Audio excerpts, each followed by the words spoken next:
Okay, professional wrestling fans, it's your buddy Mike Messier, and a special, unique birthday present to my buddy Michael Monty up in the New York area of the Monty and the Pharaoh show. Monty and I have been debating the WWE and the AEW rivalry, and here's my video response. So this is going to be, I'm not doing notes. I thought I might type up some notes, but I said, nope, that's not the Mike Messier rant way. I just say what's on my mind. So first of all, for the last couple of years, the WWE has been throwing a lot of stuff at the wall, and things such as I mentioned on Facebook to Michael Monty, the graphics that the Usos come into the ring and they're talking about the Uso Infirmary, which is kind of a cool concept if you think about it. These guys who in real life have had some trouble with the law, with alcohol situations and DUIs and so forth, and they're talking about the Usos Infirmary. Granted, they never brought that trouble with the law stuff on TV. They never brought it up, but the Usos Infirmary was kind of a cool concept, but they totally worked it to their disadvantage and made it seem silly when they put prison bars on the television while the Usos are in the ring doing a promo. I believe that was on SmackDown maybe 2 years ago. Around the same time, I think it was on Raw, that Braun Strowman was trying to get over his "you'll get these hands" mantra or catchphrase, and they're putting like graphics of hands and the words "get these hands" on the screen while he's saying it. To me, that's unorganic, and I don't like it. And to make a non-wrestling parallel, I don't like it in the NFL when they put the 10-yard line for a first down graphic on the screen during a game. During a game, I'm trying to articulate, okay? If you ever watch an NFL game, which I'm sure most of you have, you see that when they're trying to get the 10-yard conversion there, the fucking first down, that they have this graphic. Look at that nice subscribe to Mike Messier YouTube channel hat, by the way. They have a nice graphic color of the line for the 10-yard thing. Well, most people probably don't think about it. I fucking hate that. And why? Is because it's not there. It's not. If you were to go to the game in person, or if you were to be a player or an official, you would not see this neon line on the field, right? So I don't think it's too hard to ask the audience to just wait for the chains to come out, or for the line judge or the officials, the referees, whatever, to tell you if it was a first down or not. I just think it's stupid and it's silly. It's not a video game. It's supposed to be a sporting event. Now with pro wrestling, if they have to spoon feed you the promo with graphics, that means the promo's not doing its job. Now, someone might say, or Mike Monty or someone might say, well, they're trying to appeal to kids. Well, guess what? Kids, at least for me as a kid, and I think maybe for the male species of kids, maybe for the female species, I don't know. Kids don't like things that kids are supposed to like, unless they're maybe 2 or 3 years old, and you give them SpongeBob or Teletubbies or something like that, or Dora the Explorer or whatever. But for a kid, part of the fun of being a pro wrestling fan as a kid myself, you feel like you're looking at something you're not supposed to be looking at. I remember bringing a pro wrestling magazine, I think The Wrestler, to elementary school, and we had a reading break during elementary school, okay? And during the reading break, I'm reading one of these old wrestling magazines, and it's got a picture of Killer Tim Brooks rubbing a barbed wire across the forehead of Bobby Jaggers, and there's blood all over the place. And my 6th grade teacher came over and said, Mike, what are you reading? And I said, well, wrestling magazine. He's like, oh, great. Can I take a look? I said, sure. He looks at the magazine and he sees this picture, even though it was in black and white, of Killer Tim Brooks grinding a fucking bull rope into the bloody forehead of Bobby Jaggers. And the teacher was like, I don't know if you should be reading this. And I think he sent a note home to my mother, and she said, well, it's okay. You know, my mother explained to him that it was all fake blood or whatever she said it was, which it wasn't. But that's what settled that. Point is, children don't like to be treated like children. That's not fun. Kids like to sneak into horror movies. Kids like to go see an R-rated movie, a horror movie in the theater. They like to go on YouTube and discover things that they're not supposed to see. So the WWF, in their idiocracy, okay, they feel like if they market things to kids, that they'll get the kids' audience. It doesn't seem to me working now, does it? You remember, or you may remember, 7, 8, 9 years ago, they were trying to do some kids program, Kids NXT, and they had that fangirl of Bailey hosting, and they had other kids doing commentary, and some of these clips are circulating around YouTube, and it's kind of like a cool concept they were trying to do, but that didn't even work. Because the reality is, kids don't want to be given a kid version of something. They want to be given the real thing. They want to discover, and they want to push the limits, and so forth. So now that's that whole thing. So this whole argument that some WWE apologists take, no offense to anyone, but McMarks, as I like to say, they like to take on the idea that the WWE is marketing to kids, and adults like myself and you don't matter anymore. That's all they have left, because the kids aren't buying it. The next point, as I've been through a million times, and I'll keep this painlessly as brief as possible, the whole politics thing. The WWE has crossed the line, in my opinion, of mixing wrestling and state. The McMahons using their money, and yes, I know that technically it's their money, they can do what they want, but when they put the money that they've earned through me and you and all our loyal years of being wrestling fans, they put that into political pockets for favors and for positions on cabinets, and that's domestically in the US of A, and that's not a brain surgeon to figure that out. And then they do shows in foreign countries for big money, for governments with policies of human treatment and lack of treatment that I don't care for personally, and probably you don't either. I can't look past that. Maybe you can. You know, maybe the typical McMark who wants to just watch Bobby Lashley and fucking Drew McIntyre wrestle for 10 minutes can just put all that stuff aside. But to me, putting that aside makes you a victim of a sideshow distraction. Oh, look at that. You're looking at that, you're not seeing what's right in front of you. If you're falling for anything, you'll fall for everything. And just the WWE's way of allowing itself to be bought and sold as a sideshow distraction from what's really going on in the world upsets me. Guess what? You can make a parallel with the NBA in China. And people get on LeBron James, and perhaps rightfully so. And I'm not an expert, but I'm just saying that the NBA has been known to have all these domestic, United States, Black Lives Matter, and so forth statements, which is great and fine and all that good stuff. But why do they kowtow to China? That's the question that people ask NBA aficionados and enthusiasts and experts, and I don't have the answer. I'm just making a parallel here. So I'm aware that there's other crimes and atrocities in the world beyond WWE. I'm fully aware of that. Okay?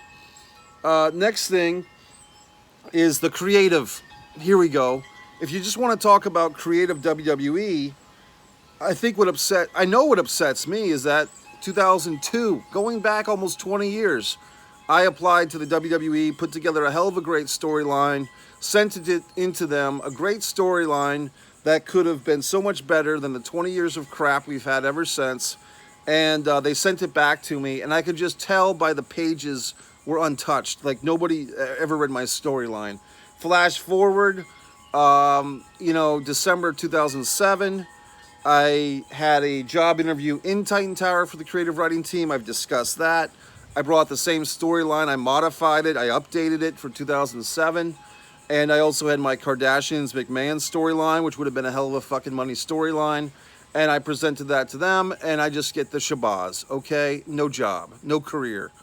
So, and in between, meaning John Cena and Mohegan Sun, the Jim Ross story I haven't really told in full. Talking to Jim Ross is a red bird over here, that's nice, by the way. Talking to Jim Ross in Mohegan Sun and him giving me the crap treatment. Jerry the King Lawler blowing me off, okay? I went to a Jerry Lawler autograph signing and just brought him an animation from a Inside Wrestling magazine of his drawings, Jerry Lawler's, asked him to sign it for me. Instead, he said he didn't have a copy for himself. He took mine, took my address, said he'd send me a copy, and he never did. So these supposed people that are all so great and all so friendly and also wonderful haven't been wonderful to me, okay?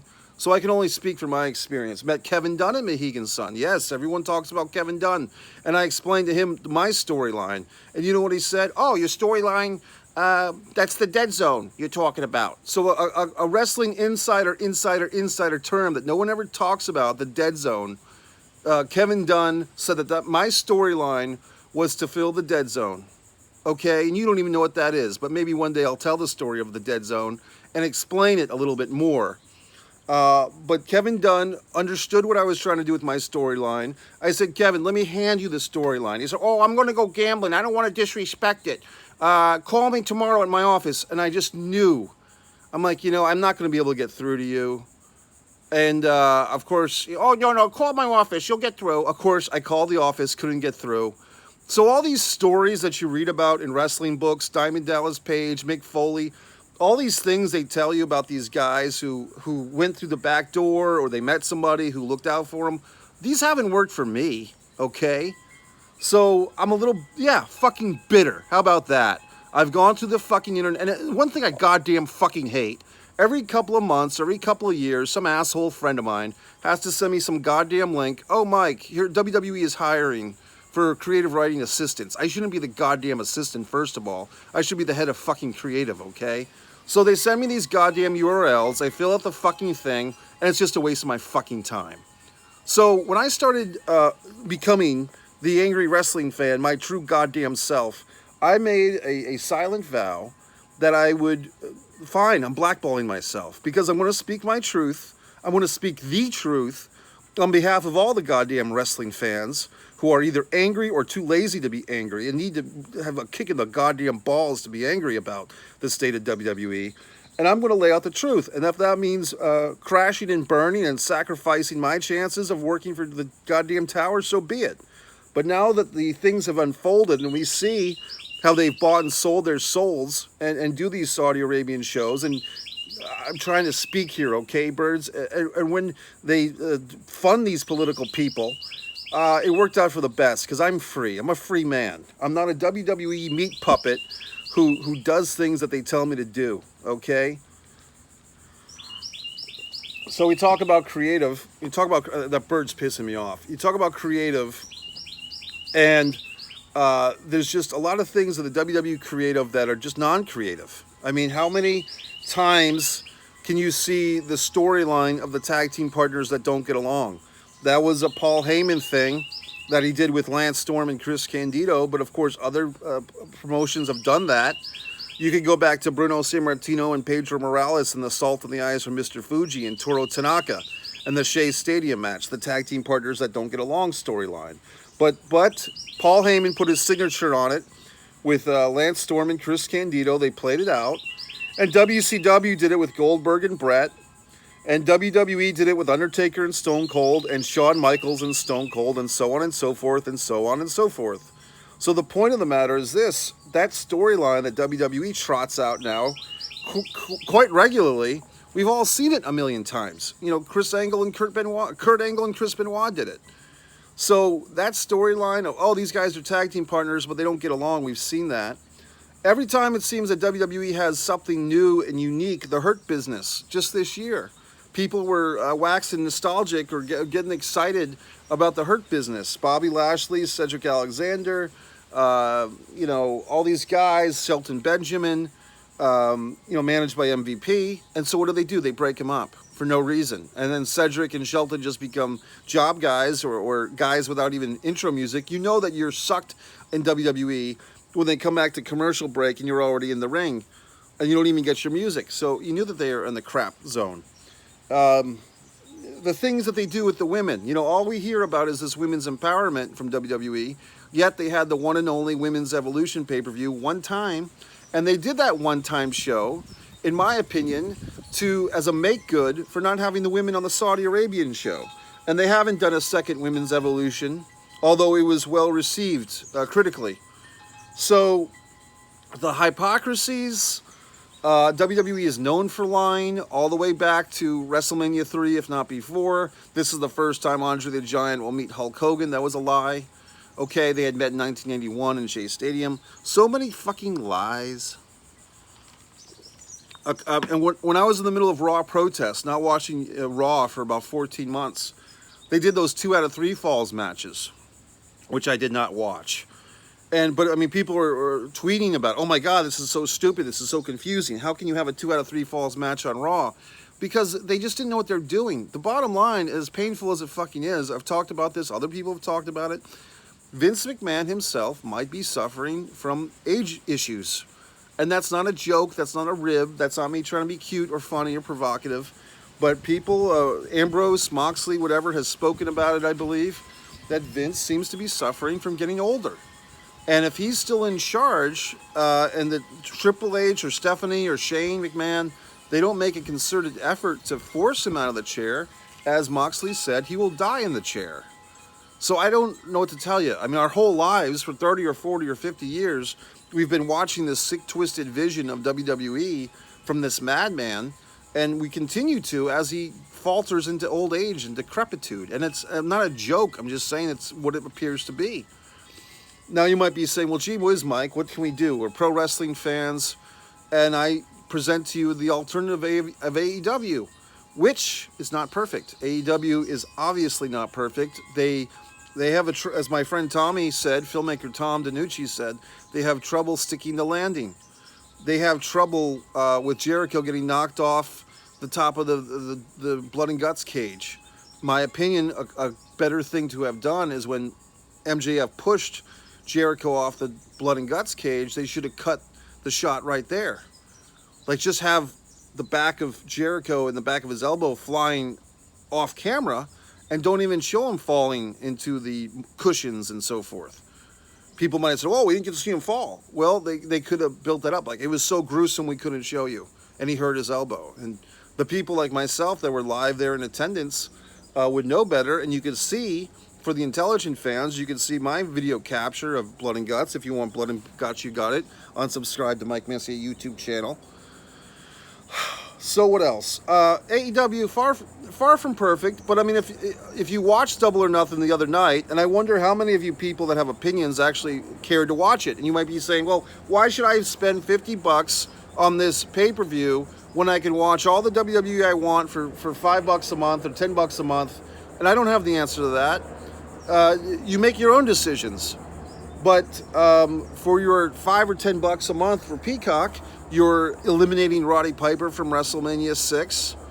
WrestleMania 6 no longer has the Roddy Piper match because the Peacock censors now control that content, at least in the United States. So I don't like that. I like the fact that I can watch AEW. There's some swearing and so forth. And there's different wrestlers coming and going. A lot of noise back here. It's kind of annoying me. These wind chimes are a little too chimey. But you wanted my opinion, you got it. What else? I mean, I could go into a million nuances of WWE. They fire people during the pandemic. You know, they do this, they do that, they do that, they do this. What else can I say? Michael Cole. I mean, the commentary has been god-awful. They don't want to... See, what frustrates me is people who are intelligent people like Mike Monty and Dan and Benny in the Ring, who've been very supportive of my statements. Evan Ginsberg, very supportive of my statements. Dr. Mike Lano and Russell Jackson, they've all been very supportive of me in my statements. But the point is, when people say, well, Mike, you should just work for the WWE. Well, I've tried and I haven't been successful because they don't want intelligent wrestling fans who can write. They want who they feel is a shine from Hollywood. Well, fuck them. I mean, you get to the point, gentlemen and women, when if someone rejects you and they deny your intelligence for so long, you no longer have an interest in serving them or working with them or honoring their product. And I've gotten to the higher level of consciousness and enlightenment that other people are wasting their lives too, watching 3 hours of crap Raw every week. So when I come out here and I put myself on the line and I say, don't watch it, you shouldn't watch it, go see a movie, go exercise, do something, read a book, that's mind-blowing to people. They can't deal with that. That's beyond their realm of comprehension, that a wrestling fan is telling them to not watch WWE Wrestle Product, or McPRODUCT, as I call it. I tell you, don't watch it. Watch old wrestling. Mike Messier. Subscribe to Mike Messier YouTube channel. The Ox Baker. Happy birthday, Mike Monty. You got your response, brother. So, happy birthday, Mike Messier. Thanks for watching. Subscribe. Share the videos.